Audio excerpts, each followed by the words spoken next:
ሰላም ውድ አድማጮቻችን የያያ ስፖርት አዳዲስ የዝውውር መረጃዎችን ይዘን መጥተናል። ባለፉት 24 ሰዓታት የተወሩ የዝውውር መረጃዎች ናቸው እነዚህ። ውድ አድማጮቻችን እንግዲህ ሊቨርፑል ጠንከር ብሎ እየተንቀሳቀሰ እንዳለ ይታወቃል። ማንቸስተር ዩናይትድ እንግዲህ ከቀን ወደ ቀን በአጥቂ በኩል ብዙ ተጫዋቾችን እያናገረ ይገኛል። ዛሬ ደግሞ ወደ ማን ሄደ ካላችሁኝ ወደ ኢንትራክ ፍራንክፈርቱ አጥቂ ሁጎ ኢኪቲኬን ለማስፈረም የመጀመሪያ የሚለውን ንግግር ጀምሯል። እንግዲህ ፍራንክፈርት 100 ሚሊዮን ዩሮን ይፈልጋል። በዚህ በኩል ቸልሲ እና ሊቨርፑል በጥብቅ ይፈልጉታል።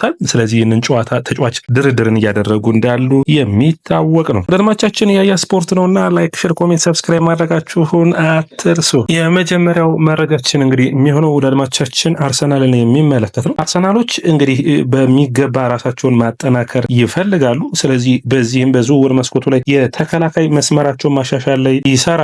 ስለ ገብርኤል ማጋሌስ ስለዚህ ሁኔታዎችና ስለ አንዳንድ ከጋዜጠኞች የቀረበለትን በፖድካስት ላይ ተገኝቶ የተናገረው ነበር። አርሰናል ከመፈለጉ በፊት አለ ናፖሊ ጋትሶ ስር እኔን ለማስፈረም ጥረት ያደርግ ነበር። አንቸሎቲም በኤቨርተን እኔን ይፈልጉኝ ነበር። ነገር ግን ኤዱ በቀጥታ ለእኔ እንደደወለ ያለምንም ማቅመማት ወደ አርሰናል መጥቻለሁ በማለት አስተያየቱን ሰጥቷል። ስለ ሮድሪጎም ተጠይቆ ነበር። ሮድሪጎም በጣም የማደንቀው ተጫዋች ነው። አርሰናል የሚመጣ ከሆነ በጣም ደስ ይለኛል። ለእኛ ኃላፊዎች በሚገባ ሊያውቁት የሚገቡትን ሁኔታዎች በሙሉ ነግሬያቸዋለሁ በማለት ተናግሯል። እንግዲህ አርሰናል ቤት ሳንወጣ የሁለቱ ጉዳይ እንግዲህ የኮሬስና የሴስኮን ጉዳይ ዛሬ ምን ደረሰ ካላችሁኝ ዛሬ ከነጋ የወጡ መረጃዎች እንግዲህ የኮሬስ በማህበራዊ ድረገጹ ላይ አዳዲስ ሀሳቦችን ጽፏል። አንደኛ የሚወራው ሁሉ ውሸት ነው በማለት ነው። እንግዲህ ይህ ከኃላፊዎቹ ጋር በሚያያዝ ነው። ትክክለኛ ነገር ሲኖር እኔ ነግራችኋለሁ። እንግዲህ ምንድነው የኮሬስ ከሁጎ ቬና ከአሁኑ ከማንቸስተር ሲቲ ስፖርቲንግ ዳይሬክተር ጋር ይህንን ተጫዋች ለሚቀጥለው ውድድር ዓመት ምትለቅ ከሆነ በ65 ሚሊዮን ዩሮ እየታየ በመጨመር 10 ሚሊዮን ዩሮ ቡድኑን የመልቀቅ ፍቃድን እንሰጥሃለን የሚል ነበር ስምምነታቸው። ነገር ግን የሁጎ ቬና መልቀቅ ተከትሎ ስፖርቲንግ ሊዝበኖች 80 ሚሊዮን ዩሮን ይፈልጋሉ።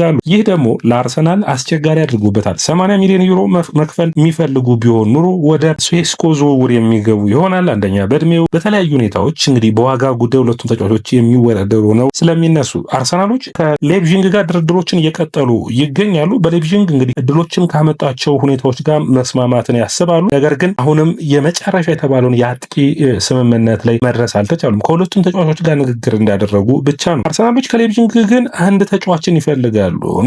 ኑንሳ እንግዲህ በጣም የሚደነቁት የተለየ የቡድን አጋሩ ኦዴጋርድ በኖርዌይ ቤት ጥሩ የሆነ ግንኙነት እንዳላቸው ይታወቃል። ስለዚህ ኑንሳ ጥሩ ፐርፎርማንስ ያለው ተጫዋች ነው። ነገር ግን አርሰናል ብቻ አይፈልገውም። ማንቸስተር ዩናይትድም የዚህ ተጫዋች አድናቂ መሆናቸው መረሳት የለበትም። ሌላኛው ደርማቻችን ሊቨርፑል ቤት ስንሄድ የፍሎሬንታይን ዊርዝ ጉዳይ ፋብሪዚዮ ሮማኖ አዳዲስ ሀሳቦችን ተናግረዋል። በ150 ሚሊዮን ዩሮ ኢሜል ተለዋውጧል። ሙሉ በሙሉ ተጠናቋል። ነገር ግን አንድ ነገር ይቀራል። የጤና ምርመራው ነው። የጤና ምርመራውን ለማድረግ ደግሞ ተጫዋቹ ረፍት ላይ ነው የሚገኘው። ከረፍት ሲመለስ የሚፈርም ይሆናል። አንድ መረጃን እያየው ነበር ፍሎሪያን ዊርዝን በሚመለከት በባየር ሊቨርኩሰን በሳምንት 200 ሺህ ነበር የሚከፈሉ ለድማቻችን። ይህ ተጫዋች ወደ ሊቨርፑል መጥቶ ደግሞ ወደ 340 ሺህ ፓውንድ ወይም ደግሞ ኦልሞስት ወደ 380 ሺህ አካባቢ የሚሆን ዩሮ ነው የሚከፈለው በሳምንት። ይህ ተጫዋች እንግዲህ ምን ያክል በሊቨርፑል አይን ውስጥ እና ምን ያክል መስዋዕትነት እንደተከፈለበት የሚያሳይ ነው። ኬዝን በሚመለከት ውይይቶቹ የመጨረሻ ጫፍ ላይ ደርሰዋል። እንግዲህ ዛሬም አዲስ መረጃ የለም። ነገር ግን ፋብሪዚዮ ሮማኖ እኔን እመኑኝ በሚቀጥሉት ቀናቶች ይጠናቀቃል በማለት አስተያየቱን ሰጥቷል። ኑኔዝ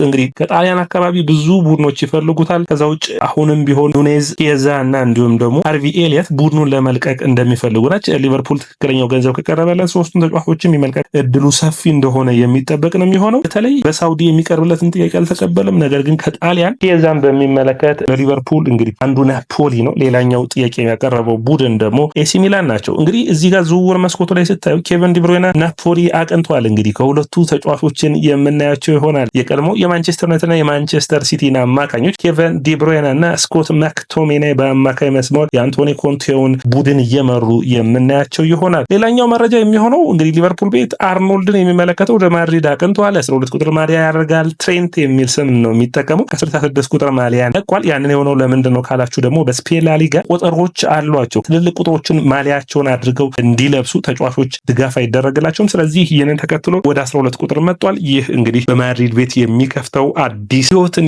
ያመላክታል። ኒኮ ዊሊያምስ አርሰናሎች የዚህ ተጫዋች ፈላጊ እንደሆነ ይታወቃል። ቸልሲም ሁለቱም ቡድኖች ቀድሚያ ተመራጫቸው ኒኮ ዊሊያምስን ማምጣት ነው። ነገር ግን የደሞዙ ጉዳይ አሳሳቢ ነበር። ባየርን እንግዲህ ከኤጀንቱ ጋር ሁለቴ ንግግርን አድርጓል። ዝውውሩን ለመጥለፍና ባየር ሙኒክ ለማምጣት ይህንን ተጫዋች በሚገባ ጥረቶችን እያደረገ እንዳለ እንግዲህ ብዙዎቹ መረጃዎች ያሳያሉ። እንግዲህ አርሰናሎችም ሆነ ቸልሲ እንኳን ወደ ባይኖ ጊተንስ ፊቱን ያዞረ እየተዘዋወረ ነው። በግል ጉዳይ ተስማምተዋል። የመጨረሻ የሚሉትን ድርድሮችን የሚያደርጉ እንደሚሆን ይጠበቃል። ቸልሲ በክረምት የዝውውር መስኮት ተከላካይ መስመሩ ማጠናከር ይፈልጋል። ቶማስ አራሆ ነው እንግዲህ የተከላካይ መስመሩ የተቀዳሚ ዓላማ 80 ሚሊዮን ዩሮ የሚያስወጣቸው ይሆናል የውል ማፍረሻው። ነገር ግን ድርድሮችን ማድረግ ከቤኔፊካ ጋር ይፈልጋሉ። ይህንን ተጫዋች እንግዲህ በቀኝ እግር የሚጫወት የማል ተከላካይ ነው ብሎ ስለሚያምኑ እንግዲህ ቦታውን ለመሸፈን ትክክለኛ ተጫዋች ነው ብሎ ያስባሉ። ቸልሲዎች በተከላካይ መስመር ላይ አንድ ተጫዋችን የማስፈረም ፍላጎት አላቸው። ስለዚህ ይህ ተጫዋች በትክክል ነው ብለው የሚያምኑ ይሆናል። ቸልሲ በኦሲሜን ዝውውር እንግዲህ አንድ መረጃ ያየው ጋላታሳራይ ኦሲሜንን ወደ ቸልሲ የሚሄድ ከሆነ ጃክሰንን ለማምጣት ጥረትን እንደሚያደርጉ ይጠበቃል የሚል ነው። ነገር ግን አሁንም ቢሆን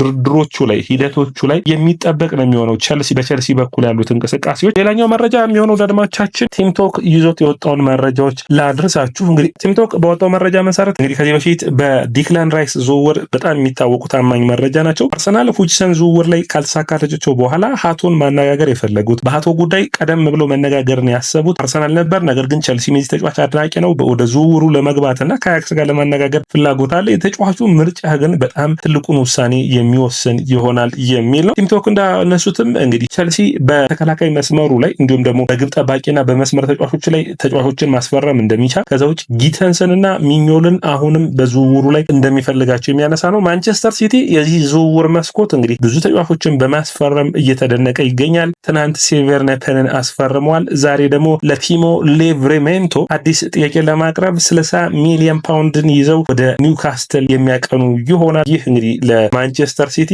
እንግዲህ አትኑሪን፣ ሬንደርሰን እንዲሁም ደግሞ ሪያን ቸርኪን ማስፈረማቸው የሚታወስ ነው። ትናንት ደግሞ ሴቨርነፐንን አሁን ደግሞ ዛሬ ደግሞ ለሊቨርሜንቶ ጥያቄን አቅርበዋል። ከባለፈው ጥር ጀምሮ ካያችሁ ማንቸስተር ሲቲ ኦልሞስት አዲስ ቡድን እየገነባ ያለ ይመስላል። እንግዲህ በአጠቃላይ የዕለቱ የዝውውር መረጃዎች እነዚህ ናቸው። ነገር ግን ማንቸስተር ዩናይትድ ቤት ያሉትን የመጨረሻውን ላንሳላችሁና እንጨርስ። ማንቸስተር ዩናይትዶች በዝውውር መስኮቱ ላይ የአጥቂ ፍላጎታቸው አሁን በሁሉ ሁኔታዎች እያጣሩ ይገኛሉ። ኦሲሜንን 2-3 ያነጋግረዋል በዚህ ሳምንት። ቪክቶር ኮሬስንም አነጋግረዋል። አሁን ግን ሶስተኛ የሚባለውን የሁጎ ኤኪቲኬ ዝውውር ላይ ገብተዋል። ምክንያቱም እድሜውን አይተው ማንቸስተር ዩናይትድ የሚያወጣው ገንዘብ የዚህን ተጫዋች ለረጅም ጊዜ ማንቸስተር ዩናይትድ የስብስቡ አካል ሆኖ እንዲቀጥል ይፈልጋሉ። ስለዚህ የዝውውር ጥያቄ ሊያቀርቡ እያሰቡ ነው የሚገኙት። ቸልሲ እና ሊቨርፑል የዝውውር ተፎካካሪ ናቸው። 100 ሚሊዮን ዩሮ ነው ግን የሚጠየቀው። 100 ሚሊዮን ዩሮውን ደግሞ መክፈል ማን ፍላጎት ይኖረዋል የሚለው እንግዲህ ትልቁ ጥያቄ ነው የሚሆነው። ቸልሲ፣ ማንቸስተር ዩናይትድ ወይስ ሊቨርፑል? ይህ እስከ ዝውውሩ መጨረሻ ቀን ድረስ የሚጠበቅ ነው የሚሆነው። ሰላም ወደ አድማጮቻችን፣ የያ ስፖርት ነው። ላይክ፣ ሼር፣ ኮሜንት፣ ሰብስክራይብ ማድረጋችሁን አትርሱ።